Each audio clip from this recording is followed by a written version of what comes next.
السلام علیکم ورحمۃ اللہ وبرکاتہ۔ جب جنگ صفین کے موقع پر مولائے کائنات کربلا سے گزرے، مولا علی پاک کربلا سے گزرے تو کربلا کی زمین پر رک کر آپ رونے لگے۔ دیکھو یہاں میں ایک بات آپ سے کہنا چاہتا ہوں، میں قطعاً صفائی کے لیے نہیں کہہ رہا ہوں، آپ کی تعلیم کے لیے کہہ رہا ہوں۔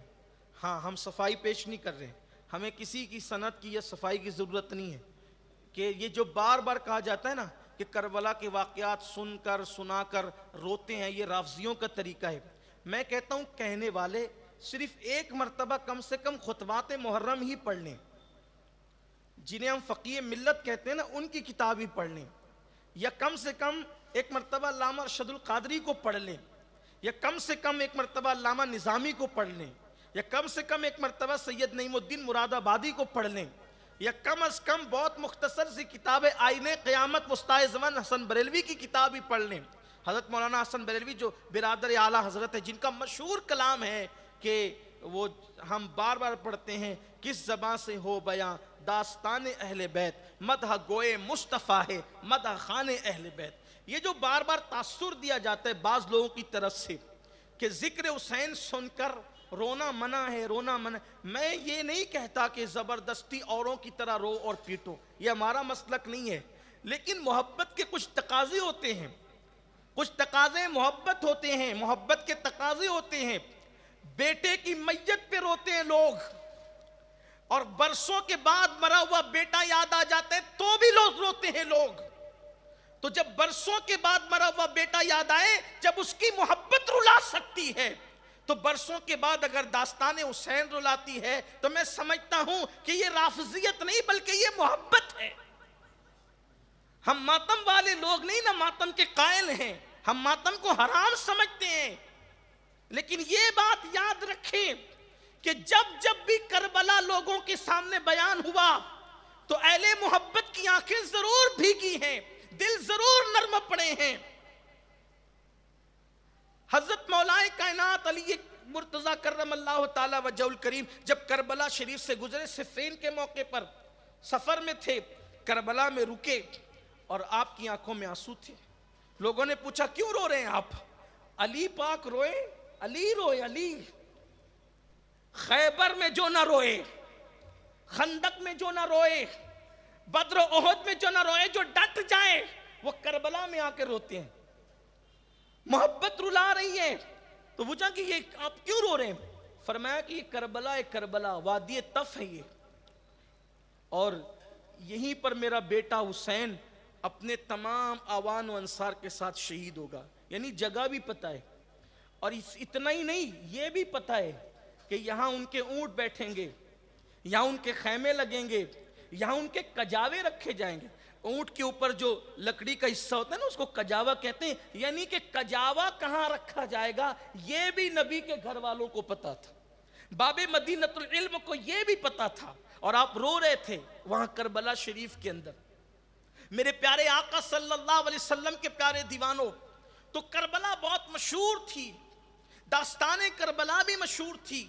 یہ واقعات اللہ کے رسول علیہ السلام نے بیان کیا، مولائے کائنات نے بیان کیا، سیدہ فاطمۃ الزہرا نے بوقت وصال بیان کیا، یہ سب بیان ہوتے رہے۔ یہ حادثہ اچانک نہیں تھا۔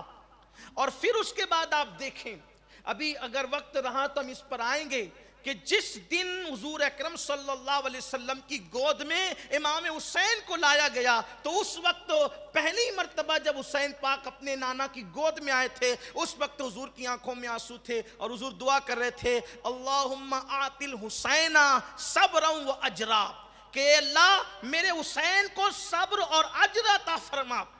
آخرکار پیدا ہونے والے نوزائیدہ بچے کے لیے، شہزادے کے لیے صبر اور اجر کی دعا کیوں کی جا رہی ہے؟ اس لیے کہ رسول اللہ جانتے ہیں کہ جو آج پیدا ہوا ہے اس کو قدم قدم پر صبر سے گزرنا ہے، صبر کی منزل سے گزرنا ہے، اور مولا حسین اپنی پوری زندگی میں ہر قدم پر صبر کی منزل سے گزرتے رہے۔ سیدنا امام زین العابدین سے کسی نے پوچھا یہ صبر کیا ہے اور صبر کی حیثیت کیا ہے؟ تو حضرت امام زین العابدین نے فرمایا فرمایا جس طریقے سے زندہ انسان کے لیے سر کا ہونا ضروری ہے ویسے ہی ایمان کے لیے صبر کا ہونا ضروری ہے۔ اللہ اکبر، یہ نہیں کہا گیا کربلا ٹل جائے، امام حسین کے سر سے مصیبت ٹل جائے، امام حسین کے سر سے بلائیں ٹل جائے، نہیں بلکہ کیا دعا کی جا رہی ہے، اے اللہ میرے حسین کو صبر عطا فرما اور اجر عطا فرما۔ جانتے ہیں قدم قدم پر صبر ہے۔ اب آپ دیکھیں، اگر ہم دیکھیں تو امام علی مقام کی زندگی کا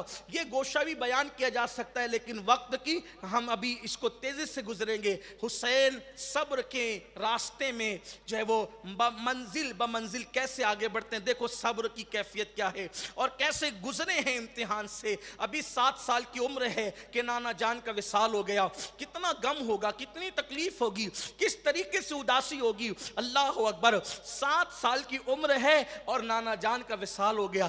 جب دوسرے لوگوں پر غم کی یہ کیفیت تھی کہ جنات رو رہے تھے، دیواروں سے رونے کی آواز آ رہی تھی، جنگلوں بیابان سے رونے کی آواز آ رہی تھی، اس وقت مولا حسین پاک جو نانا کی گود میں بیٹھتے تھے، جو نانا کے کندھوں پہ بیٹھتے تھے، جو نانا کی زلف معمبر کو پکڑ کر کے جو ہے وہ کندھوں پہ بیٹھ کے سواری کیا کرتے تھے، یہ آپ نے بار بار سنا ہے نا اپنے خطبہ سے کہ ایک دن دیکھا گیا کہ مولا حسین پاک کہتے ہیں نانا مجھے سواری چاہیے، مجھے سواری چاہیے، تو اللہ کے حبیب علیہ السلام نے اپنے گھٹنے زمین پہ رکھے اور ہاتھوں کو زمین پہ رکھا، کہا لو حسین تمہاری سواری آ گئی۔ پھر اس کے بعد پیٹھ پہ بٹھایا، کہنے لگے نانا لوگوں کی سواریوں کو تو لگام بھی ہوتی ہے۔ حضور علیہ السلام نے اپنی زلف عنبری کو ان کے ہاتھوں میں دے دیا۔ آپ غور تو کریں، یہ پیار تھا، یہ پیار تھا امام علی مقام۔ ایک مرتبہ گھر کے قریب سے گزرے تو رونے کی آواز آئی، فرمایا فاطمہ کون رو رہا ہے؟ عرض کی بابا جان حسین روتے ہیں۔ سرکار نے فرمایا انہیں رلایا مت کرو، یہ روتا ہے تو میرا دل دکھتا ہے۔ یہ آقا کریم کی محبت تھی۔ اب بتائیں جب امام علی مقام 7 سال کی عمر میں جب نانا کے وصال کا صدمہ کتنا رہا ہو، ابھی نانا کے وصال کے صدمے کے زخم دل سے گئے بھی نہیں تھے کہ ٹھیک 6 مہینے کے بعد امی کا وصال ہو گیا، ماں کا سایہ سر سے اٹھ گیا، اور اس کے بعد پھر امام علی مقام کو چند سالوں کے بعد والد کا سایہ سر سے اٹھا، اور پھر اس کے ٹھیک 10 سال کے بعد بھائی کا سایہ سر سے اٹھا، اس کے ٹھیک 10 سال کے بعد کم و بیش جو ہے وہ 50 میں امام کی شہادت ہوئی امام حسن پاک کی، اور 61 میں کربلا کا واقعہ پیش آیا، اور اس درمیان میں جو ستایا گیا وہ الگ، وہ ایک داستان ہی الگ ہے۔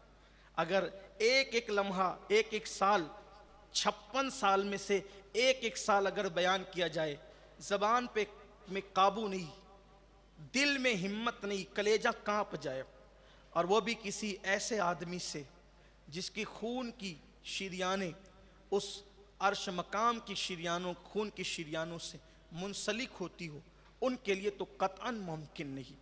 لیکن صرف یہ بات اس لیے بیان کی جاتی ہے تاکہ ہمیں عبرت ہو کہ انہیں کتنا ستایا گیا ہے، آنکھ میں آنسو، پریشان کیا جانا، ستایا جانا، گالیاں دیا جانا، اور ان کا صبر کر۔ اللہ اکبر۔